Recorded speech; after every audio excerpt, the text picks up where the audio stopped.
안녕하세요. 보클럽입니다. 저는 지금 삶이라는 우주를 건너는 너에게 라는 책을 읽고 있는데요. 오랜만에 독서하는 영상을 찍어보려고 합니다. 여러분들도 독서 함께 해주시는 시간을 가지면 좋을 것 같아요.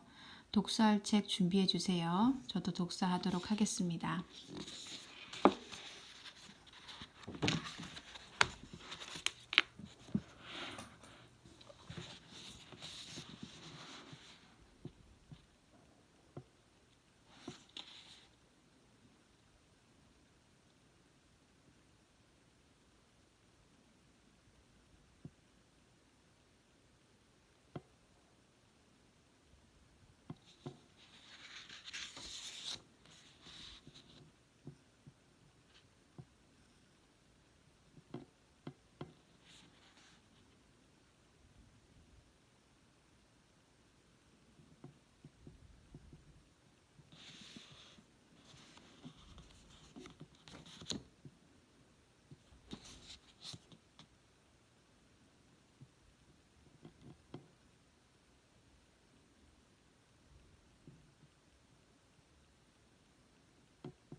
당신이 이 길로 온다면 아마 이리로 오겠지 싶은 그 길로 온다면 아마 여기서 오겠지 싶은 그곳에서 온다면 5월에 당신이 이 길로 온다면 관능적으로 달콤한 새하얀 울타리를 보게 될 겁니다.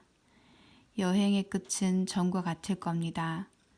당신이 몰락한 왕처럼 밤에 온데도 왜 왔는지도 모른 채 낮에 온데도 전과 똑같을 겁니다.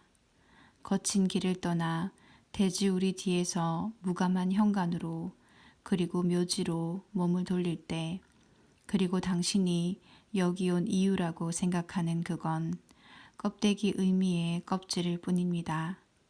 다 채우기만 하면 물거품이 되는 그것 말이지요.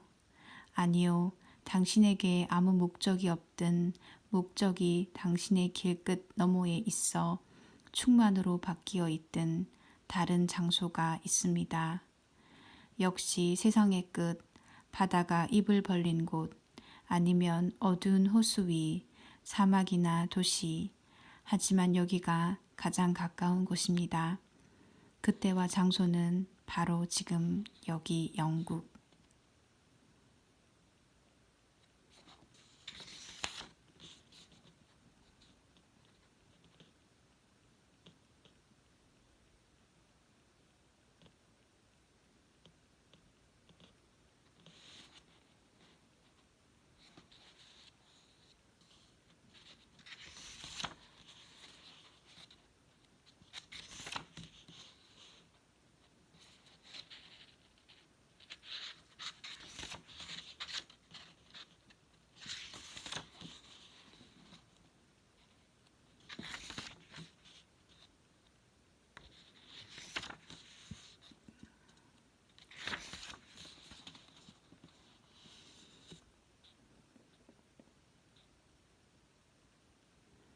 바닷가에서 저 멀리서 빛나는 바다, 마지막 저녁 노을 속에 우리 외로운 낚시터에 말없이 덩그러니 앉았네.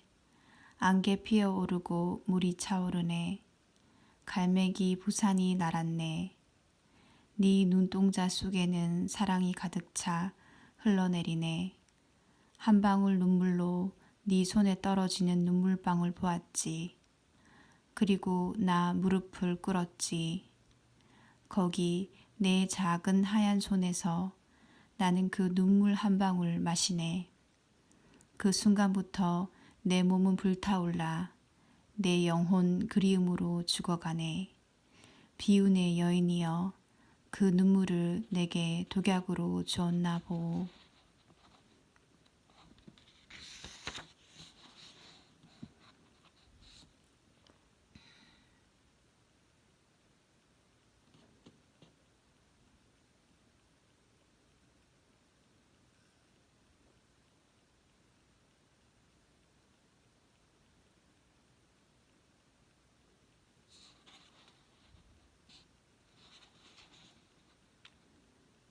내가 시인으로서 믿는 가치관은 세상에서 가장 오래된 종류의 것들이다.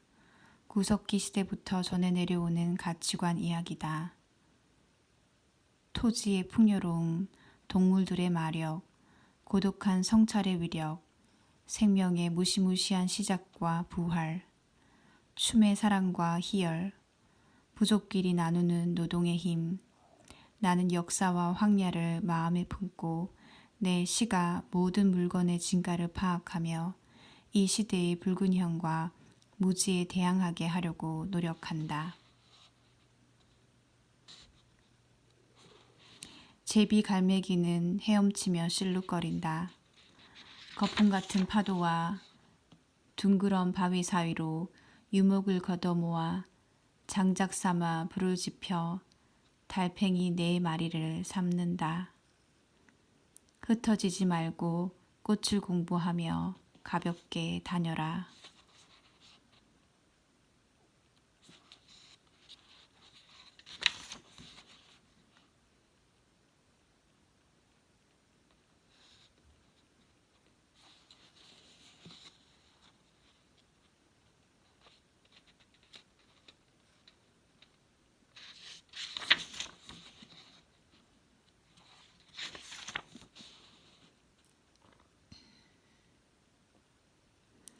쥐덫. 팔름슈트램씨 집에는 베이컨이 없고 대신에 쥐가 있다. 그래서 코르프씨는 그의 불평에 신물이 나서 그를 위해 울타리로 방을 하나 짓는다. 거기에 빼어난 바이올린을 한 대 갖다 놓는다. 친구를 들여보낼 방 안에 밤이고 별들이 반짝인다. 팔름슈트름씨는 어둠 속에서 음악을 연주한다. 한창 연주 중에 쥐가 나타난다. 살금살금 기어서 그의 뒤에서 비밀스럽게 문 앞으로 떨어진다. 참으로 가볍고 부드럽게 그의 앞에 얼른 떨어져 죽은 척. 팔름슈트림씨의 고요한 실루엣이 보인다. 아침에 코르프씨가 짐꾸러미를 갖고 온다. 아주 쓸모있는 장치, 그러니까 말하자면 중간 크기만 한 가구 트럭이랄까? 흥분해 있는 튼튼한 말이 끌고 숲속으로 달려갈 그 깊은 외로움 속에서 그는 그 독특한 짝꿍을 놓아준다. 처음에 쥐가 걸어 나가고 그 다음 팔름슈트림씨가 따라 나온다. 동물은 신이나 즐겁다. 새 집에 어떤 두려움도 없으니 한편 팔름슈트름씨 행복으로 변모해서 코르프씨와 함께 차를 몰고 집으로 간다.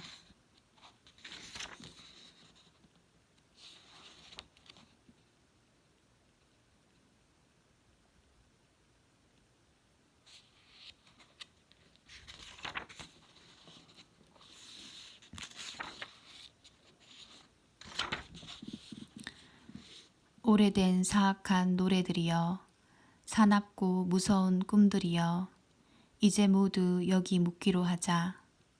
커다란 석관을 가져오라. 그 안에 많은 것을 넣으리. 그게 무엇일지 아직은 말하지 않으리. 석관은 커야 하네. 하이델베르크의 술통보다도. 그리고 장례식 상여를 가져오라. 두껍고 튼튼한 것으로. 상여는 또 길어야 하네. 마인츠의 다리보다도. 12거인도 데려오라. 거인은 힘이 세야 하네. 라인 강변 쾰른의 성당에 있는 저 힘센 성 크리스토퍼보다도 거인들이 석관을 지고 가서 저 바다에 떨어뜨리리. 그렇게 큰 석관에는 무덤도 거대한 것이 어울리니 석관이 왜 그리 크고 무거운지 그대는 아는가? 그 안에 내가 묻었기 때문이라네. 내 모든 사랑과 고통을.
방랑자의 밤노래. 산 정상에는 평화뿐, 나무 꼭대기에서도 숨소리 하나 느껴지지 않네. 새들이 숲속에서 잠자네. 이제 곧 그대도 쉬게 되리.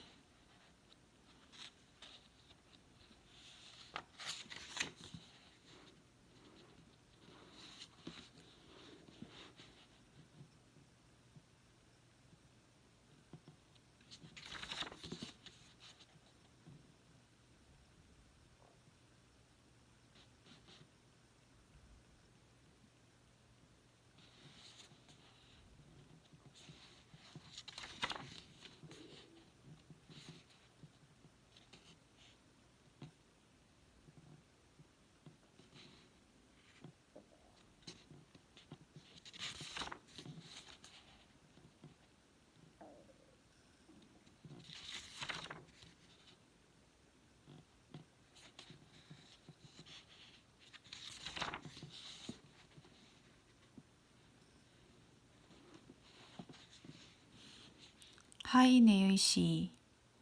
내게 한때 아름다운 조국이 있었네. 떡갈나무, 거기서 높이도 자라고 제비꽃은 상냥하게 인사했지. 그건 꿈이었네. 독일어로 속삭이는 입맞춤을 받았네. 믿을 수 없을 거야. 그 소리가 얼마나 좋던지. 너를 정말 사랑해. 그 낱말이. 그건 꿈이었네.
물론 아빠는 배움의 중요성을 강하게 믿어.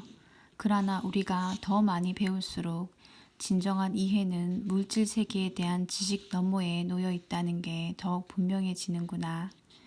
여행 혹은 책을 통해 세계를 공부하는 것은 우리가 진실의 문으로 곧장 걸어가도록 도와줄 수 있지만 마지막 발걸음을 떼려면 결국은 자기 가슴과 영혼을 들여다 보아야만 해. 그래야 말과 개념이 전혀 의미를 갖지 못하는 신비로운 곳으로 들어갈 수 있단다. 그러니 어떻게 사람들이 대학에서 공부하지 못해서 문제가 생겨난다고 단순하게 말할 수 있겠니? 사실 아빤 정말로 그렇게 믿는 사람도 없다고 생각해. 누군가 그렇다고 말한다면 그에게 진지하게 질문을 던지기만 하면 돼.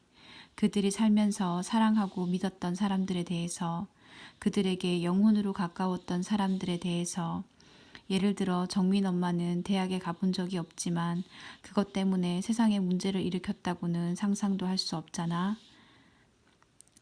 DC 부인의 아들이 학교에서 공부를 못했고 한 번도 검은숲 계곡을 떠나본 적이 없다지만 난 그 어머니를 보면서 그가 정말 좋은 사람일 거라고 짐작할 수 있었어. 사람을 유식한 사람과 무식한 사람으로 나누는 건 아주 어처구니 없는 구분이라는 걸 대부분의 사람들은 금방 깨달아. 기독교인과 비기독교인을 나누는 것도, 종교와 세속을 나누는 것도 마찬가지야. 실제 삶을 구체적으로 들여다보면 대부분 사람들은 외면적인 구분과는 상관없이 다른 사람을 사랑하고 이해할 수 있고 실제로도 그렇게 하고 있단다. 물론 사람들은 생김새도 다르고 가진 재능도 다르고 말하는 방식도 달라.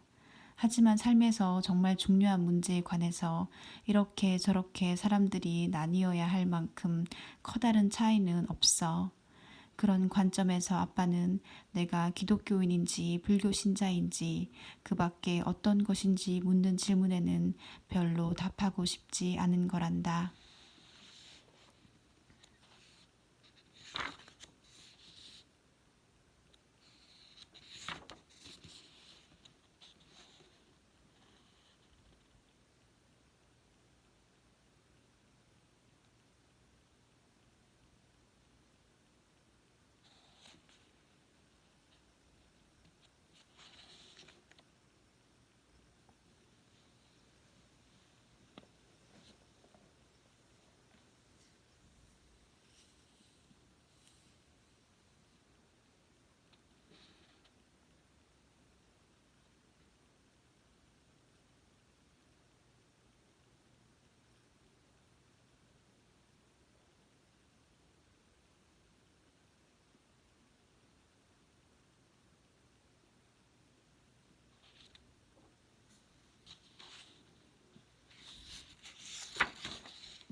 처음 미국 오셨을 때 할머니가 비행기만 보면 그렇게 슬퍼지더라고 하신 말씀이 기억나.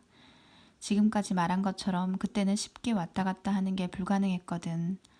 아빠가 공부하러 왔을 때만 해도 여행이 훨씬 쉬워졌지만 그런데도 한국 사람들의 작별의식은 옛날하고 별로 달라진 게 없는 것 같더구나. 누가 떠날 때마다 가족과 친구들, 친척들이 전부 공항으로 나와서 배웅하곤 했으니까. 공항에 가면 먼 타국 땅으로 가는 손자 손녀들을 보내면서 오시는 할머니, 할아버지들도 여전히 많았어. 그렇게 드라마 한 편을 찍어놓고 딱 1년 지나 학생들이 여름방학이라고 돌아오면 얼마나 멋쩍었을까. 아빠는 지금 비행기 안에 있다. 집으로 가는 비행기. 이 편지는 네 손에 직접 전해줄게. 전에 교통수단이 훨씬 원시적이었던 시절에도 놀랄 만큼 많은 사람이 여행을 했다는 이야기를 한 적이 있지. 너도 유럽 역사책을 읽어봐서 알 거야. 그런데 중세 유럽 이전의 동아시아에서도 일본이나 한국에서 저 먼 인도까지 몇 년이고 걸어서 여행한 승려들이 있었단다. 부처의 가르침이 담긴 책을 가져오기 위해서 혹은 유명한 스승을 만나기 위해 떠나는 순례 여행이 많았지. 달마대사처럼 거꾸로 온 사람들도 있었어. 달마대사는 인도에서 중국으로 건너와서 중국 선종을 창시했거든. 선종에는 유명한 수수께끼가 있어. 달마대사가 동쪽으로 간 까닭은? 답을 찾는다면 너는 깨우친 거란다. 달마대사는 중국 황제를 만난 뒤에 동굴로 들어가서 벽을 바라보며 9년 동안 앉아서 수행을 했어. 이게 6세기의 일이니까 영국에서는 아서왕의 시대쯤 되겠구나. 본에서의 마지막 날, 아빠는 마지막으로 구서독 정부 청사 근처의 전시관에 갔어. 한 번에 3개의 전시를 하고 있었는데 하나는 왕관과 베일이라는 제목의 중세 여성 수도원에 관한 전시였고 다른 하나는 최근 요르단에서 발견된 고고학 물품 전시였어.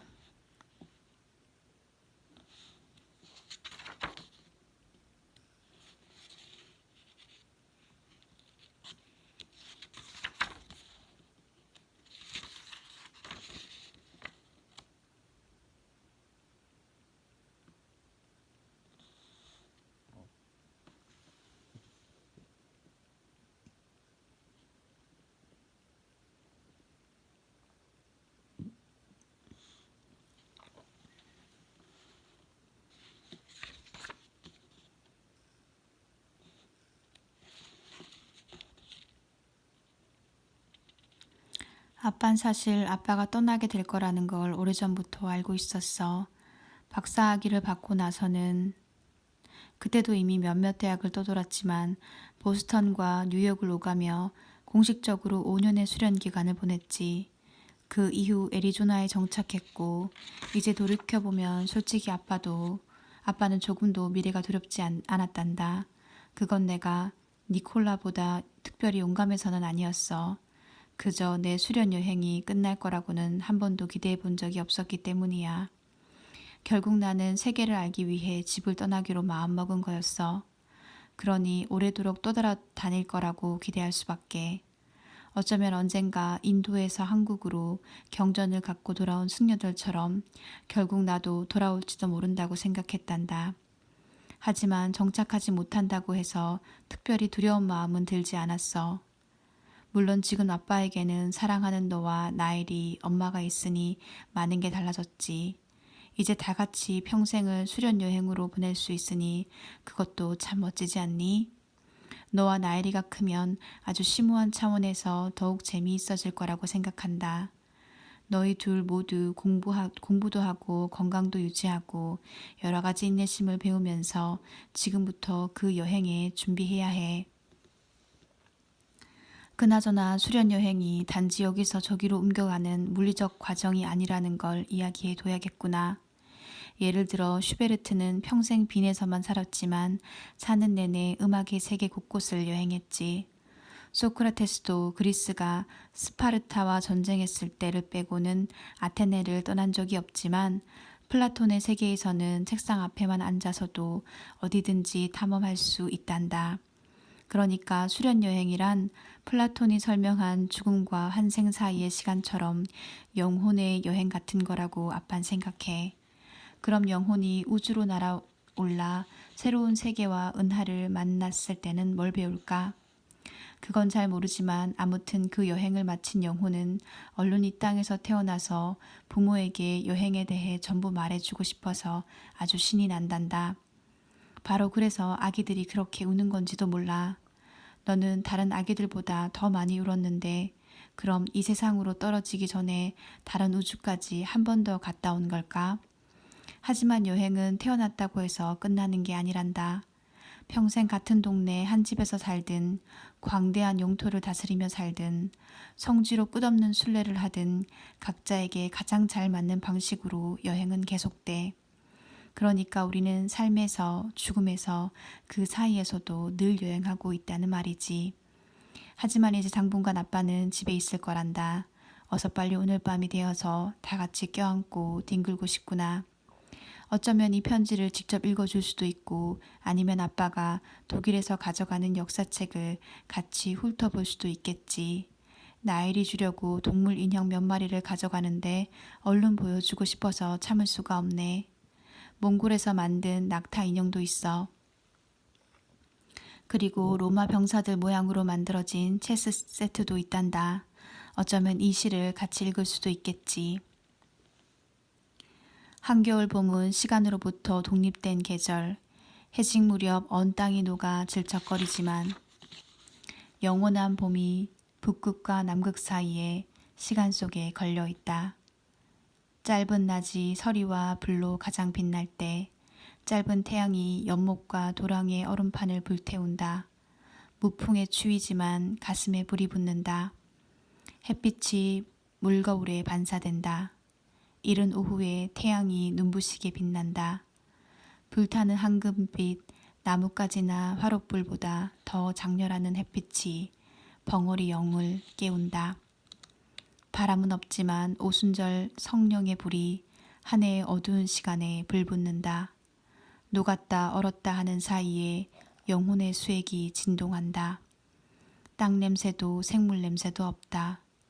때는 봄철이지만 시간의 계약 속에 있지 않다.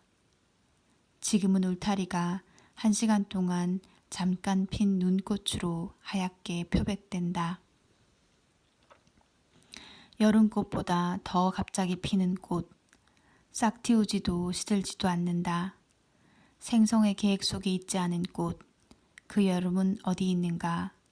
그 상상할 수 없는 영의 여름은. 이 시에 내가 이전 편지에 했던 질문에 대한 답이 있다는 것 알겠니? 인내심이 허락한다면 끝까지 한번 읽어보자꾸나.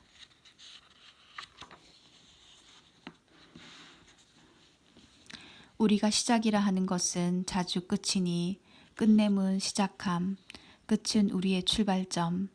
그러므로 딱 맞는 모든 문구와 문장, 모든 단어가 편안하고 다른 단어들을 받쳐줄 자리에 있고 단어가 자신이 없지도 않고 자랑하지도 않으며 옛것과 새것의 용이한 교류, 속됨 없이 정확한 일상어, 정확하나 현학적이지 않은 문어가 더불어 춤추는 완전한 조화.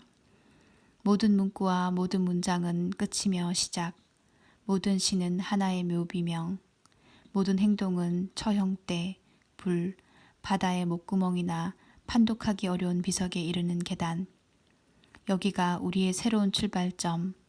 우린 죽어가는 이들과 더불어 죽는다.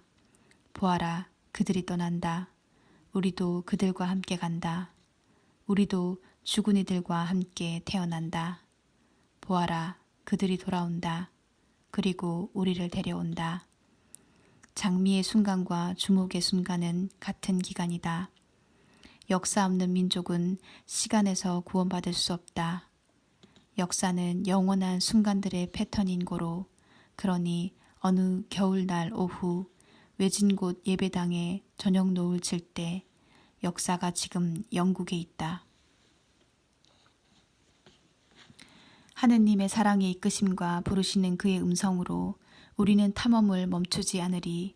그리고 그 긴 탐험의 끝에 출발했던 그곳에 도착하리. 그리고 그것을 처음으로 알게 되니 발견해야 할 마지막 남은 땅이 처음에 있었던 땅일 때. 미지의 이 친문을 통하여 가장 긴 강의 수원지에서 보이지 않는 폭포 소리, 사과나무의 어린이들 소리, 찾지 않아 알지 못하나 바다의 두 물결 사이에 고요한 순간에 들린다. 희미하게 들린다. 지금 빨리, 여기 지금 항상, 완전한 단순성의 상태, 모든 것을 희생해야 얻을 수 있는 것, 그러면 모든 것이 잘 되리라. 만사 형통하리라. 불의 혓바닥들이 안으로 접혀 왕관 쓴 불의 매듭을 맺을 때, 그러면 불과 장미가 하나. 자, 이제 얼굴 보고 이야기하자. 잘 자렴, 오군. 아빠가. 어른이 된 오신에게. 신문을 보니 어젯밤 에든버러 하늘에 오로라가 빛났다고 하는구나.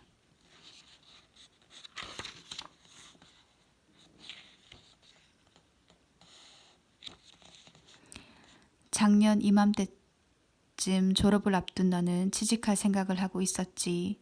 그 역시 좋은 결정이었다고 나는 생각했단다. 너는 아마도 내가 실망할까봐 걱정을 많이 한 것 같기도 하더구나.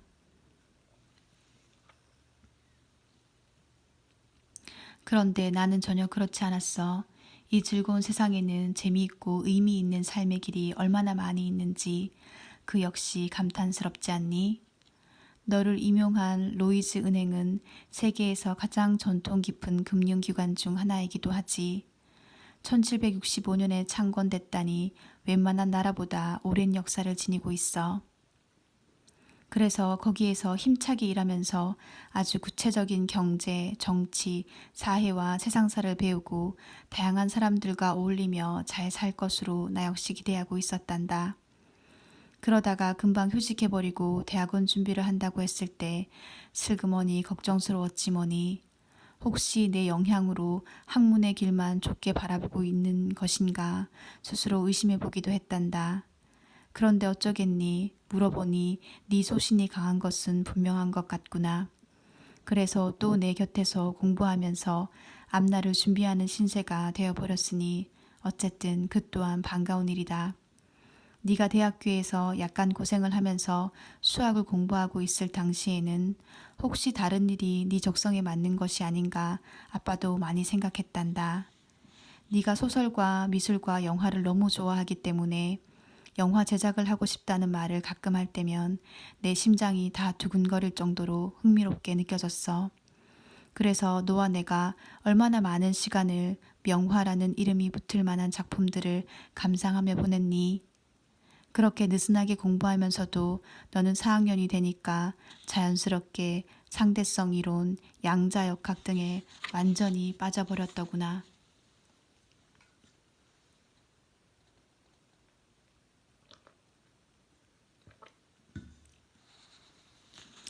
사실 그동안 네가 자라면서 너무나 많은 것을 이미 공부해버린 것이 아닌가 하는 걱정도 가끔 됐단다.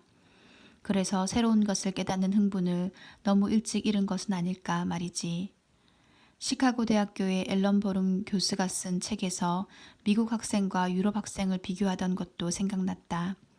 미국의 전형적인 대학생은 고등학교에서 문화 공부가 부족했던 반면 새로운 지식을 대학교에 와서 접하면서 신선한 깨달음을 아주 깊이 있게 경험할 수 있었다는 주장이었어. 플라톤의 이름을 한 번도 못 들어본 아이들이 마치 금지된 열매를 맛보듯이 굶주린 마음을 채우며 소크라테스와 데카르트를 논한다든가 실존주의에 대해 고민하며 새로운 사고와 지식을 습득하게 해주는 과정이 선생으로서 너무 보람이 컸다는 이야기를 썼어. 그런 반면 유럽의 젊은이들은 너무 조숙해서 대학교에서 좋은 내용을 접하더라도 이미 들어보고 알고 있다고 착각한 나머지 오히려 수학 능력이 떨어진다는 이야기였지. 역사, 문화, 문학에 대해서 내가 너에게 가르칠 것은 이제 거의 없어져 버렸고 내가 오히려 너에게 이런저런 질문을 하기 시작한 지가 꽤 되었다. 그런데 사실 나는 네가 나에게 수학과 물리학을 가르쳐 줄 날을 이제는 기대하고 있단다. 아무리 공부했어도 앞으로 공부할 것이 훨씬 많은 것이 물론이지. 대학원생, 연구원, 조교수 이런 식으로 네가 또 학문적인 커리어를 시작한다니 걱정이 되는 것은 그래도 별 수 없다. 아무리 좋은 직업도 전통과 기관들이 정해놓은 틀이 있고 그 때문에 약간은 자유로운 사고와 탐험을 어렵게 만드니까 말이야. 그런데 너는 정말로 창의적인 영혼을 타고난 것 같으니 좋은 방법을 반드시 발견할 거다.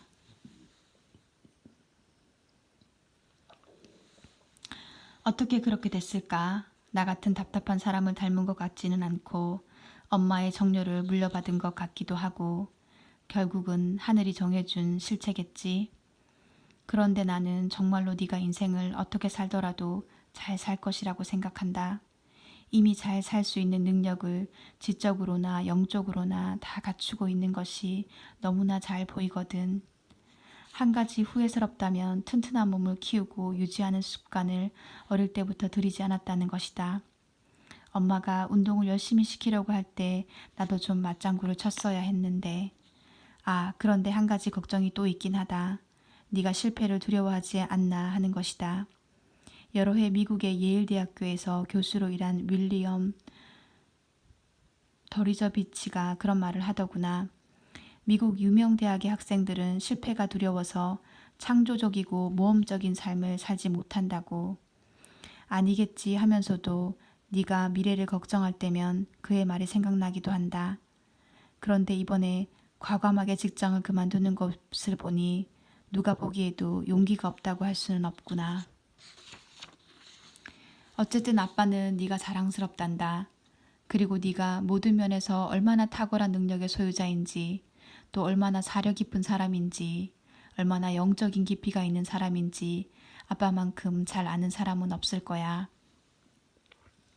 네 여자친구 소피가 아는 것 같기도 하더라만. 몇 년 전에 축구선수 차범근의 인터뷰를 신문에서 읽었어. 너도 들어보았지? 박지성이나 손흥민보다 훨씬 일찍 유럽 축구계에 진출했던 각광받은 선수였지. 아빠가 어릴 때는 우리 모두의 우상이었어. 여러 해 전 우리가 쾰른의 어떤 파티에서 레버쿠젠 사람들을 여러 명 만난 것이 기억날지 모르겠다. 그들은 모두 차범근을 기억하며 칭찬했어. 그런데 그 신문 인터뷰에서 차범근은 자기 아들 차두리에 대해 아주 인상 깊은 인터뷰를 했어. 그러면서 신문 기자나 여러 사람의 평판에 대한 아쉬움을 표현하기도 했지. 사람들이 별 생각 없이 하는 차두리가 차범근보다 못하다는 종류의 이야기가 싫다는 거야. 왜냐하면 자기한테는 아들이 너무 자랑스럽고 훌륭한데 왜 그런 비교를 하냐는 말이었어. 아빠는 차범근처럼 훌륭한 사람은 당연히 아니지만 그 말은 참 공감이 되더라. 앞으로 어떻게 인생을 살아가든 너와 네 동생 나일은 나에게 완벽한 인간들이야. 그게 이 편지를 쓰면서 가장 하고 싶은 말이었단다. 때로는 사람들이 아버지가 아들에게 보내는 편지라고 하면 많은 조언을 기대하기도 하더구나. 그런데 나는 조언해 줄 만한 능력은 아무래도 없는 것 같아. 딱 한 문장만 넣자면 자신을 믿고 자비로운 이 세상을 사랑하라. 자신을 믿고 자비로운 이 세상을 사랑하라. 이 정도? 너와 내가 같이 좋아하는 영화에 나오는 아이콘 화가 안드레이 루블로프처럼 아무리 주위가 회의와 불안으로 흔들리더라도 세상의 근본적인 자비와 아름다움을 잊지 말라는 말이야. 비관이나 비판, 회의가 더 똑똑해 보일 수도 있고 때로 필요도 하지만 풍성한 아름다움의 존재 역시 인정하는 것이 훨씬 현실적인 관점이거든. 물론 내가 너무 편하게 살아서 그렇게 생각한다고 비판하면 또 할 말이 없네. 금요일 밤에 이 편지를 쓰기 시작했는데 벌써 토요일 아침이다. 북녘의 전형적인 어두운 초겨울 날이구나. 내가 젊었을 때는 우울한 감성을 좋아했던 것 같기도 해. 독일의 낭만주의 시나 음악이 표현하는 감수성 이야기야. 지금의 아빠는 그런 시각을 이해는 하지만 어째서 그 사람들은 그렇게 슬픔과 향수에 대해서 많은 글을 썼는지 의아하기도 하단다. 젊을 때 같으면 이런 날에는 일부러 우울한 음악도 듣고 감정적인 시도 읽고 분위기를 잡았을 것 같다. 슈만이 노래를 붙인 아이헨도르프의 시 낯선 땅에서가 생각나지. 물론 지금도 할머니, 할아버지나 형제들이 보고 싶다든지 하는 느낌은 자주 일어나지. 그런데 그런 일상적인 감정을 아주 우울하게 표현하는 것은 사실 스스로도 좀 유치하게 느껴지거든. 그래도 나도 고향 생각을 꽤 자주 하는 것 같아. 너와 나일이는 자신이 한국인이라는 말을 가끔 하더구나. 너희가 자랄 때 내가 그런 종류의 정체성을 거의 강조한 일이 없기 때문에 오히려 너희가 강한 느낌을 가지고 있다는 인상이다. 얼마 전에 글을 쓰기 위해서 화학자 찰스 피터슨이라는 사람의 전기를 찾아본 일이 있어. 한국에서 태어난 유명한 과학자야. 그의 아버지는 노르웨이 출신 선박 엔지니어로 화물선을 타고 동양으로 왔다가 영국이 관할하는 조선 세관에서 일하게 됐다고 해. 그러다가 미국의 동양광업개발회사가 운영하는 평안북도 운산금광에 엔지니어로 취직했고 거기서 피더슨의 어머니 다키노 야스이와 만나서 결혼했어. 어머니는 그 당시 조선에서 무역회사를 운영하던 가족과 운산금방에서 살고 있었다고 한다. 운산금광에는 영어가 통용됐기 때문에 피터슨은 한국어를 배울 기회가 없었어. 8살 때 영어로 교육을 받을 수 있는 일본 나가사키의 카톨릭계 학교로 보내졌고 이어 미국 오하이오의 데이턴 대학교로 진학했고 매사추세츠 공과대학에서 석사학위를 받은 뒤 듀폰사에 취직해서 일생을 연구원으로 일했단다. 피더스는 특이한 촉매 크라운 에테르를 발견한 업적을 인정받아 1987년에 노벨상을 받았어. 짧은 이력으로 판단하자면 특정 국적으로 분류하기 어려운 종류의 사람이라는 인상이고 또 다분히 실용적인 시각의 소유자 같기도 하다. 그의 부모 역시 무역과 기회를 쫓아서 세계를 돌아다닌 사람들이야. 정체성에 대해서 이야기할 때 한국인, 영국인 혹은 세계인 이야기가 자주 언급되는데 그 사람은 인생을 사는데 주력했지 나는 누구인가로 한참 고민하지는 않았을 것 같아. 그러고 보면 나도 젊을 때는 내가 누구인가를 꽤 자주 물어본 것 같은데 지금은 그냥 사는 것 같아. 참, 이 점에서 아빠는 네 할아버지와 좀 성격이 다른 것 같아. 할아버지는 사람이 일생 동안 스스로의 정체성을 가꾸면서 잘 산다는 것이 무엇인가 끊임없이 질문하는 것이 중요하다고 생각하거든.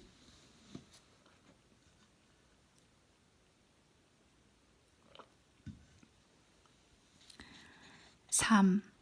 산다는 것은 웃을 일이 아니다. 인생을 심각하게 살아야 한다.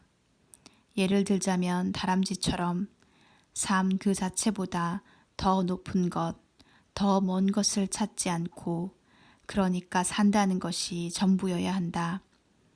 인생은 결코 웃을 일이 아니다. 심각하게 받아들여야 해. 어느 정도인가 하면 예를 들어 손이 뒤로 묶이고 등이 벽에 눌린 채로 혹은 실험실에서 흰 실험복과 보호 안경을 쓰고 남을 위해 죽을 수 있을 만큼 심각한 것이지.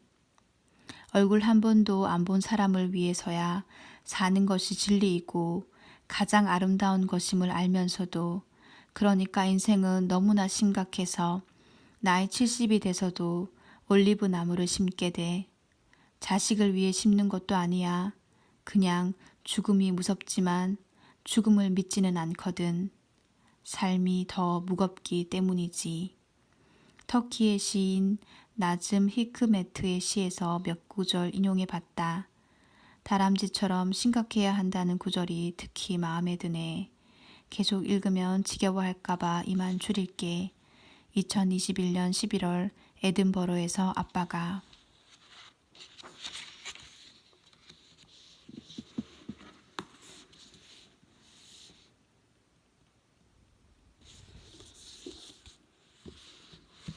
이렇게 좋은 아빠가 있었으니까 여기 이 책에 나오는 오신이라는 사람은 참 행복했을 것 같다는 생각이 드네요. 우리가 살면서 이렇게 좋은 아빠를 만나 좋은 편지를 받는 사람은, 이런 행운을 가지는 사람은 극소수에 불과하겠지만, 그래도 이 책을 읽으면서 많은 위안을 받았으면 좋겠습니다.